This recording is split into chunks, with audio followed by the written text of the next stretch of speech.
Hello and welcome back to Learning Music with Pat. During the last session we learned about sharps and flats, major and minor keys, and I went through, if you remember it, this chart over here where I showed you what the flats were and what keys they were in, what the sharps are, what keys they are in. I'm going to take this a step further today because there is a simple way for you to remember all of this.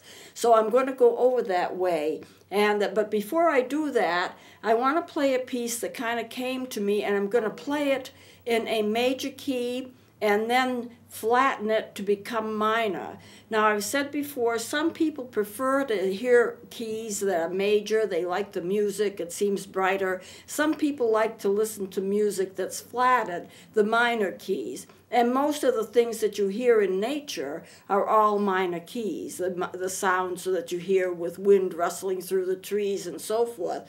So let me play this piece, major first and then minor, and I'm going to do it on this little flute. Now, this is an Indian flute made in India. It has a lot of the characteristics of recorders. You'll notice the little window. You'll notice the mouthpiece and the way that you blow into it. There is a C on the back. That stands for the fact that the instrument is in the key of C, and it does have designs on it, so I'll just kind of rotate it around, and right on the front it says made in India. They wrote it right on in English. It does not have any tone hole in the back, so its pitch is going to be like a sasuto or penny whistle. It will pitch down one step lower than the recorder. This will not set the world on fire as far as the tone is concerned. It's a very soft tone, and it's bamboo, and I have several of these flutes. Some of them play well, some of them don't. This is one of the better ones, so let me play this piece in the major key. It's 3/4 time waltz tempo.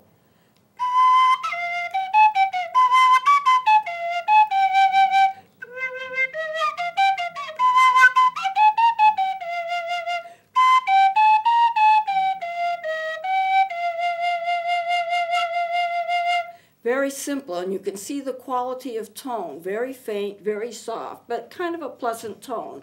Now what I'm going to do is flatten some of the notes and put it in a minor key. I'll stop and start a little as I'm playing it so that you can see. The fingerings of the notes will be basically the same, and by the way, the song is right here. This is the major key that I just played. This is the minor key that I will play. You'll notice the notes are pretty much the same. The only thing is I have flattened some of these notes. I do have some sharps on this upper part, and that of course is because it's a major key, and major keys have sharps. So we'll flatten the notes, make them flat, and make this minor. So we'll try this again.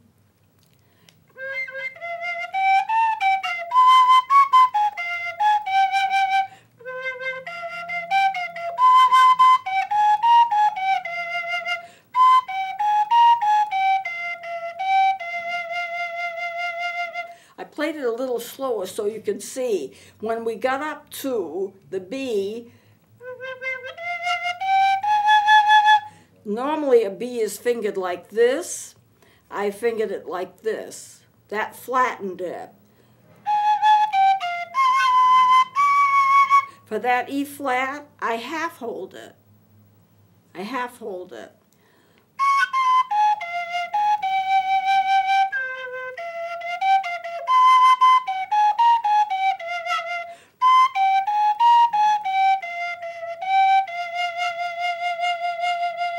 Just listening to both of them, you can tell whether you prefer to have a major or a minor key. Now I'm going to play it again, but I'm going to play it on another instrument. It has a more brash tone to it. It's a penny whistle. It's in a different key.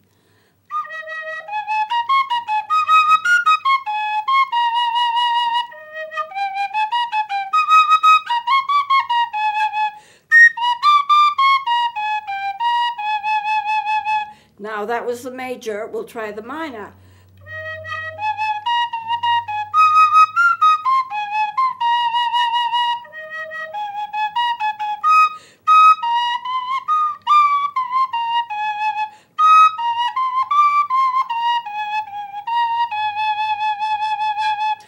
play that a little slower. The fingering is more complicated, but you can see major and minor, major and minor. There are some that you will like and some that you won't like as well. It's the same song played on different instruments and different keys. It still is the same song.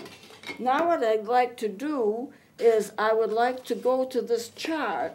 We've talked about flats and sharps, and like the key of D has 2 sharps, and the key of G has 1 sharp, and the key of B flat has 2 flats, and so forth. So we have gone through some of that, but I would like to show you how the easy way to look at it. So let's look at this as a piano keyboard. It doesn't have exactly the right number of keys, but it is a keyboard and it has enough for me to show you what I want to show you. We start with the middle key, the middle C key, which is right here in the middle. The actual middle C is close to the center of the keyboard, a little to the left. Now, we are going to go by fifths. 5 steps gives you another key, 5 steps gives you another key, 5 steps gives you another key, and so forth. So we'll start with the C. Sharps on the right, flats on the left. So you can say the major keys are on the right and the minor keys are to the left. So what I'm going to do is take this step by step and show you the various keys as I did last week. But this is an easier way to remember. But you got to start with middle C. Take 5 steps, C, D, E, F, G. That's the first sharped key. That is the key of G with 1 sharp in it. And the sharp that's in it is F sharp. It's called the key of G because 5 steps brings you to that note G. It's the key of G. There is 1 sharp. That is the sharp. And this is the F. That is being sharped. I did this in 2 octaves. A lot of the octaves I've not put in because there would be so many notes that it would be confusing for this chart. But this will show you what it is like. I took the major notes and sharpened them. I've taken the other notes over there and flattened them, but I haven't done all of the octaves. But if you have a B flat, it's going to be flatted for all registers. So the upper registers will be flatted, the lower registers will be flatted. So you have C, D, E, F, G, first sharped key. Then you start with that same note. The note that you end on is the first note of the next series of sharps. So G, A, B, C, D. That key has 2 sharps. The key of D has 2 sharps. Look above. The C is sharped. The F is sharped. This is the note. And if you look above, this is the F sharped and the C sharped. Okay, so let's go from D, D, E, F, G, A. A has 3 sharps. So you add a sharp. Every time you do 5, you add another sharp. And then you have 3 of the sharps. They're right here, F, C, and G. And if you look up here, F, C, and G. Okay, so that's A. The key of A, but you start A, B, C, D, E.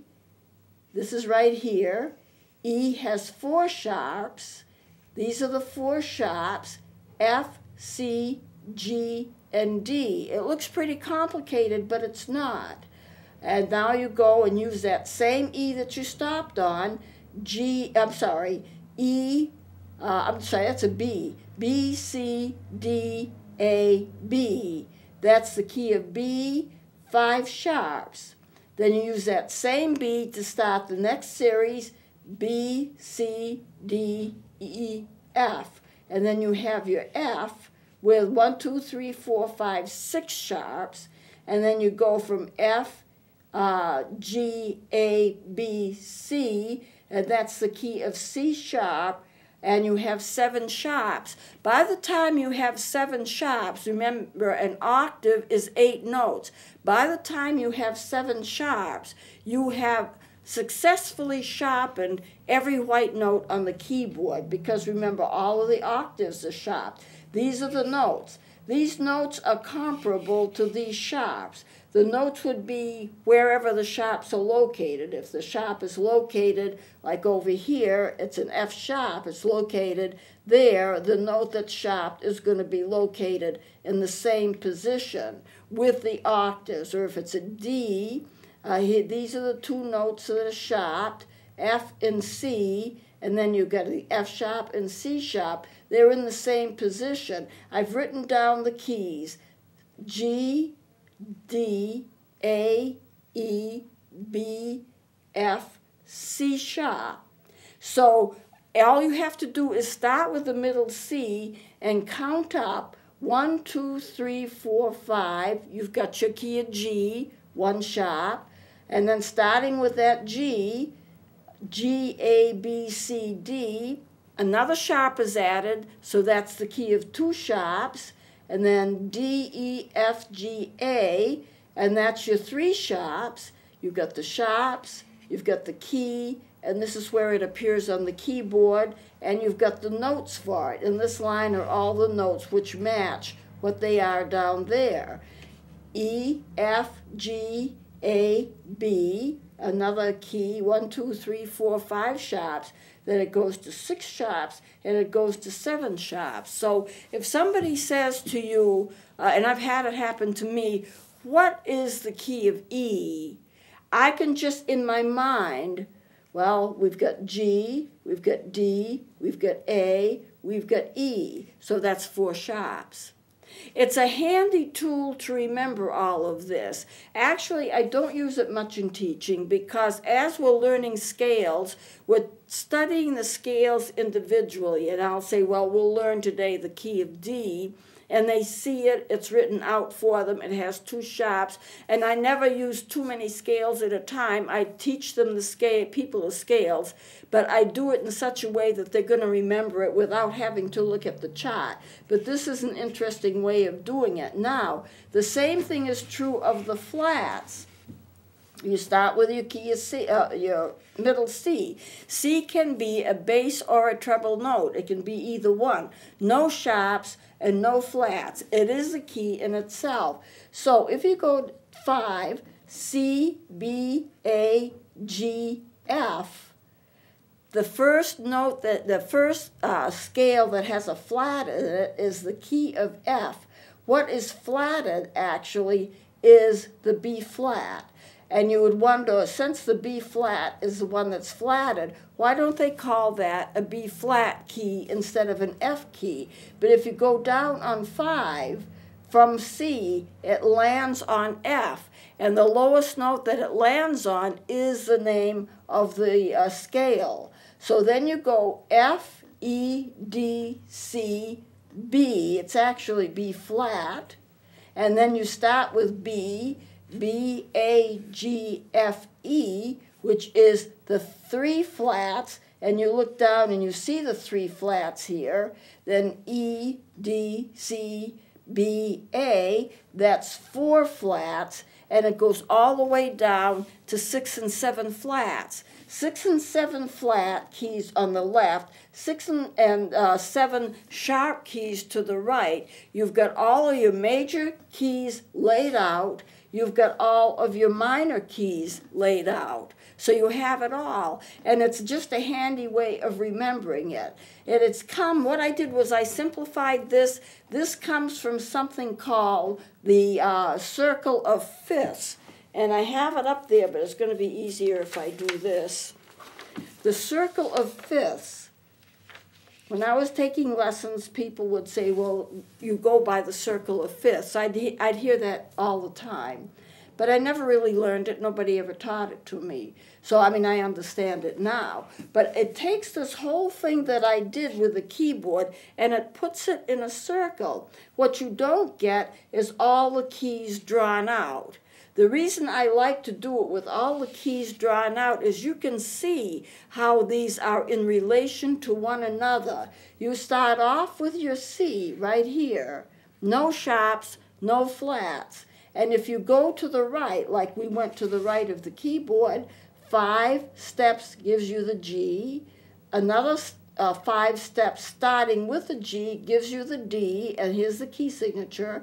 And another 5 steps gives you the A, and another 5 steps gives you the E.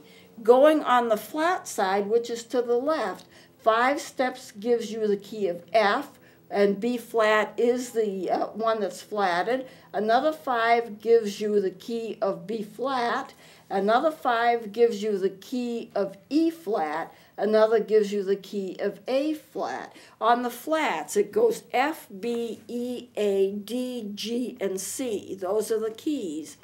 After playing them for a while, you kind of memorize all of this. It just comes naturally. Well, what about these? These are more complicated. We talked before about the enharmonic notes. Those are the enharmonic notes. B could be the same as a C flat. F sharp is the same as a G flat. Remember, the keys are the same. C sharp is the same as a D flat. So I'm going to show you that on this little keyboard, the enharmonic notes. Okay, here's a C. If you flat it, what do you get? A B.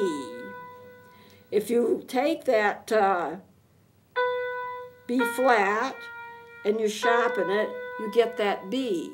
The enharmonic notes are the same notes, but they are flatted or they are sharped according to how you write the music. So you've got C flat and B, G flat and F sharp.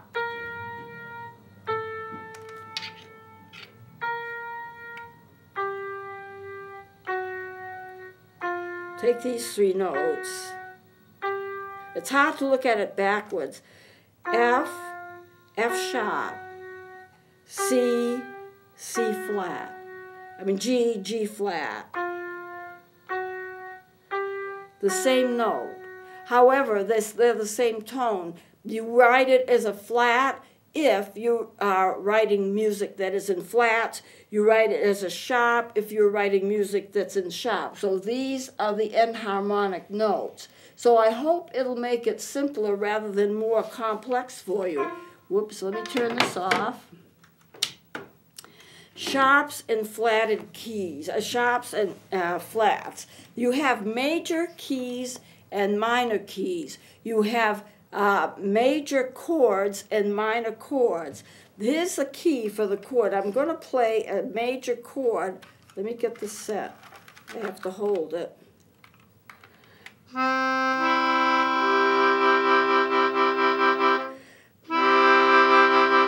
That is a major chord. You have 3 notes. They are played together. Now, if you want to make a minor chord out of that, you flatten the 3rd one in. Either way, this is the middle one. You will flatten the one that's in the middle.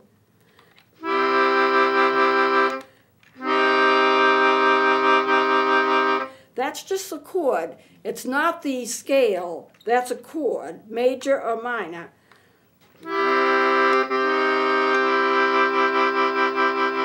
If you want a minor scale, you have to flatten not only the 3rd one in, but the 6th one.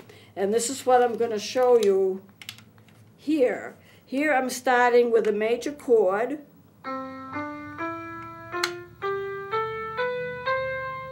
So I want to flatten it. I want to make it a minor chord. There's a 3rd one. 6th.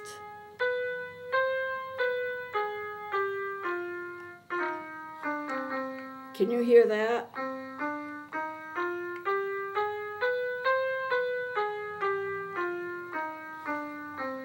For a scale to be a flattened scale, you flatten the 3rd one and you flatten the 6th one. If you flatten both the 3rd and the 6th, then you've got a minor scale. And if you want a major scale, just take the flats off and make them naturals. Okay, so that's the major and the minor scales. On this music that I had, that I played, Let me put this back up here. I started off with a major. I put it in a major scale.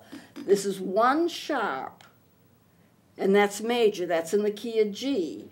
And so when I played it, that F sharp, every time I would hit an F, I automatically would sharpen it. I don't have to write it down because it's already in the key signature. If it was not in the key signature, then I would have to put a little sharp every time I hit an F, and then it would be an accidental. An accidental is when you put in a sharp or you put in a flat, and it only goes for that one measure.